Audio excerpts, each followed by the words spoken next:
This is the last match that we have. We can't lose, otherwise we're gonna be out of LCS. I mean, if you lose, you just look terrible. So we want to keep our pride. I can imagine it's going to be quite interesting to watch. I think the strongest point is just Santorin, and everyone else is like very inconsistent. Everybody wants to be in LCS. If you lose, you have to play Challenger Series, and it doesn't really feel great. We pretty much have to do all we can, improve as much as we can, so we can try to take the win and stay in LCS. This is really high pressure, obviously. We don't have any more chances, and it's just time to go all out for us.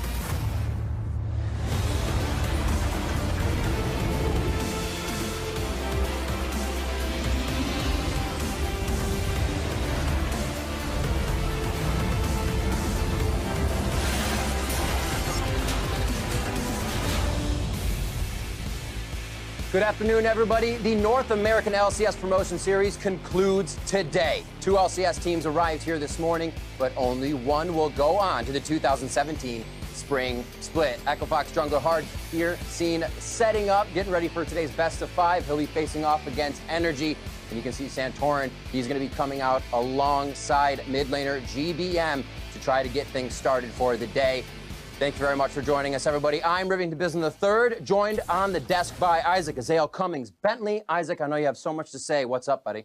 Not much, man. It's kind of, I feel like I'm in a twilight zone. I've been on the desk twice this weekend and no dash either time. I don't know what's happening. Let's try to stop myself. I'm James Daspet. Actually, I'm not. Things are switched up today, but it still leaves NRG and it still leaves Phoenix 1. I'm sorry, NRG and EchoFox out on the Rift to play today. Yesterday, Phoenix 1 and Cloud9 Challenger qualified for the LCS following their victories over EchoFox and NRG.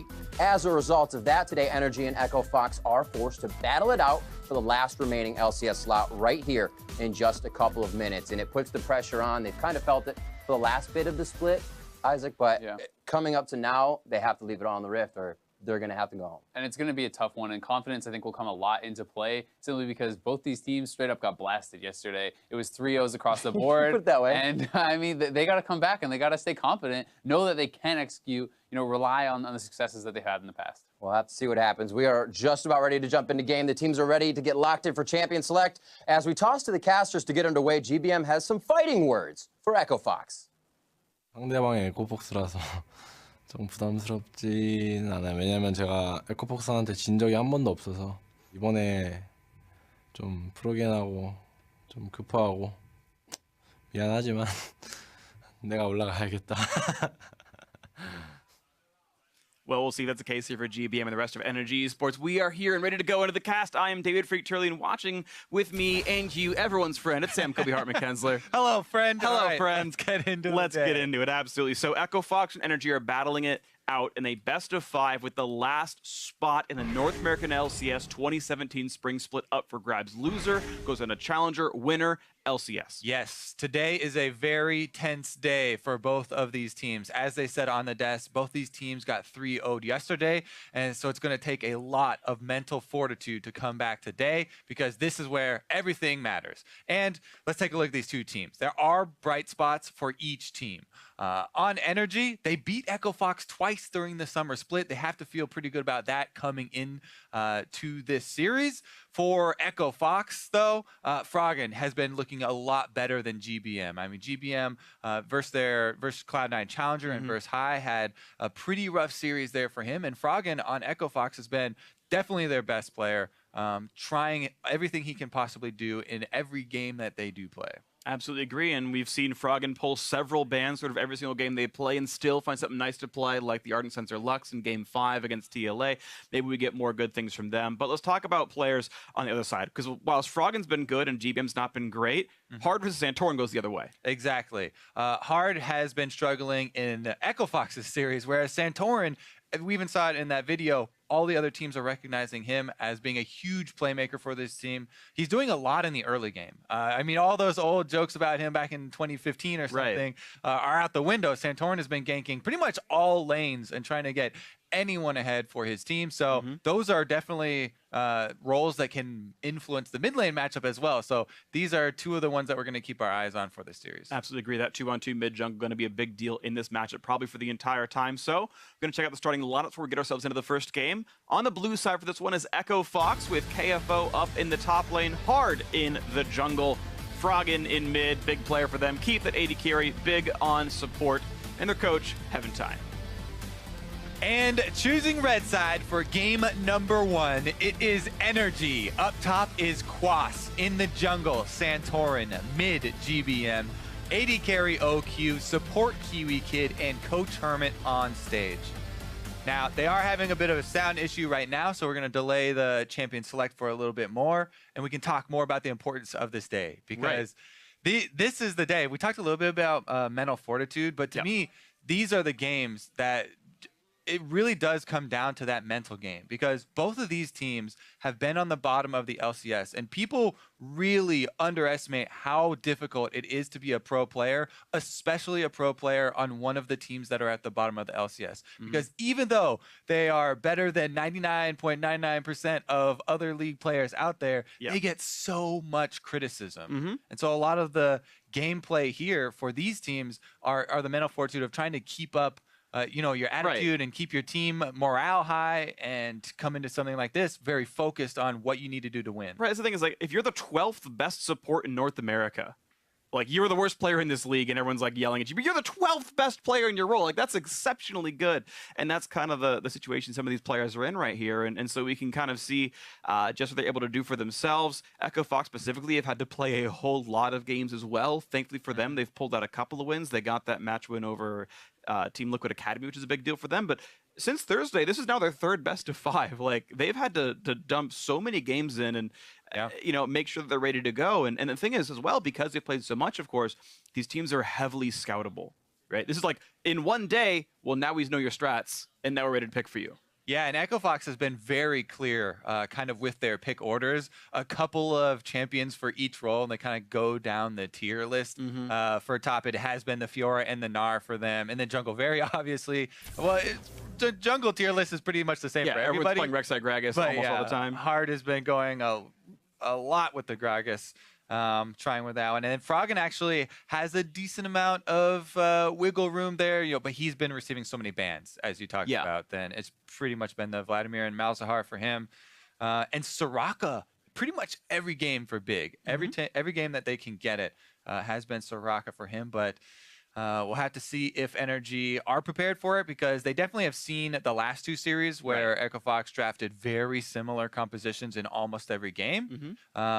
That being said, if you lay that kind of groundwork, Echo Fox, we're going to surprise them now and switch everything up, try something different. Well, it's something I really liked, actually, coming in and watching the specifically Echo Fox versus Phoenix 1 series, because there was a 2-day break between the Echo Fox TLA series on Thursday and then on Saturday when these guys played P1. And basically P1 said, okay, so we understand what you're drafting. And like, okay, so seeing the bans that TLA did, they like, okay, here's what Froggen plays. And so P1 got to say, okay, well, we know what you're going to first pick. We know we can make you first like Malzahar and prep a strat knowing you're going to play that champion and like set up the ban and pick phase around that situation. Now Echo Fox finally had the same situation themselves. They got to see NRG play a few games as well. They got to see what the pick trends are and whatnot, and actually just be ready, because you've got basically a 12-hour turnaround between playing your last series and playing this one. Not a lot has changed. You haven't learned a new champion to put in the pool, and it's all now, it's even more so, I think, about your prep work and knowing what they're obviously going for in this case. And I think it's an interesting contrast between this and playoffs. I got to talk really briefly with some of the C9 players when they were getting makeup. They're here for features. They're going to talk about their series against Envy next weekend.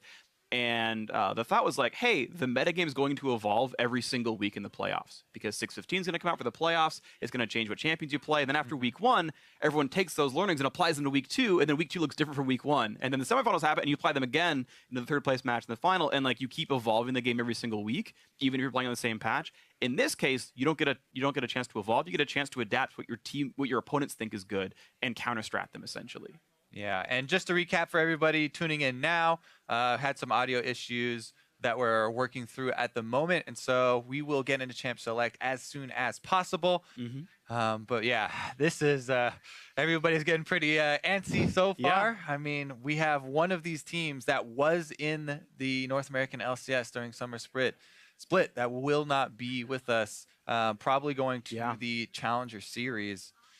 Yeah, one of these 2 new teams of the year. Both these teams actually sort of created at the beginning of 2016. The spots were bought by their previous from the previous teams, basically, new owners. And They both had reasonably good spring splits. Echo Fox in 7th, but even that was only because they didn't have the roster together for part of it. Like, they were nearly a playoff team. NRG was a playoff team. And then Echo Fox kept the same formula. They came back at the split again in the summer. NRG replaced 4 of their players, and both teams actually got worse in the summer split. And, unfortunately, now we're here as the 2 bottom performing NALCS teams. Yeah, it's always cool to look through each of the rosters too and pick out all these returning players. Quas there on your screen, having taken off time from Team Liquid and taking off a split there for a while. Santorin coming back, previous time on TSM. So all these people that have been in the LCS before, have played at this level before, gone through some off time, had some ups and downs, and found themselves back here battling once again. For a spot. And at least you see the players are able to find homes constantly if they're worth the effort and they're good enough players. But since we do have a bit of a delay on stage, we're going to toss it over to the analyst desk to talk about the match some more. Thank you very much, gentlemen, and we will take over for a little bit from here. We didn't get too much time in the beginning to discuss the matchup, so actually looking at this, Kobe mentioned kind of the mental going in. Is it really something that these players are going to have to lock down in the beginning? Can they use what they have in the way of education, what they've learned against the other team to kind of be able to release that mental pressure, say, let's get the first few games and do it strong? Or how are they going to work this? Yeah, I think it can be really tough. And like having been in situations like pro gamer doing that kind of stuff with myself. Absolutely. There's sometimes it comes down to what kind of a player you are, what kind of a person you are in those situations. Because there are people who they rise to the occasion in these high pressure situations, and there's others who really crumble. And I think that I've played with both in the past, and I think a lot of people in these situations have played with both. And that can mean that the first game is so incredibly important, especially when you're playing with people who tend to kind of crumble under pressure. Absolutely. And it can really dictate the entire pace of the series, because sometimes just getting that first win is going to be able to give you the confidence to say, hey, we actually can do this. And a lot of these guys sometimes do need that little bit of a boost, right? Yep. And getting that first win can mean it's going to push you towards that series victory. And I think a lot does come down to confidence, but also, when you look across the board, I think one of the biggest mismatches here is going to be in the jungle. And I think that, Santorin is outclassing hard a lot. I think that's somewhere where if you're on energy, you can kind of look to that and be like, hey, that's where I can pull some confidence from. Right. Santorin should be able to smash this guy. So when you look at that kind of matchup, is that something you actually go for in the picks and bans and leave Froggen open, leave a little bit of that top lane Ray open? How much do you actually put into consideration for that jungle matchup? I think it can be tough. I think that you have to put a lot of consideration, not necessarily in picks and bans, but I mean the way you play the game, right? If you feel like, hey, this guy's champion pool is a little bit shallow and we can ban him out, then great, go for it. But with most of the junglers, they're playing very similar champions, and it's just about playstyle, aggression, and you have to really be wary of what they can do. And, KFO is a guy who does tend to get caught a lot. He greeds for these extra waves and stuff, and if he doesn't want to cost his team the series, potentially, he's going to have to play extra safe. He's going to have to know, hey, Santorin could be here. Maybe I should back off. I have to wait for my jungler. I have to wait for my support to make me safe in these situations. Absolutely. All right, so it does look like things are getting ready to go. We're going to go ahead and send back to the battle theater to get this series started.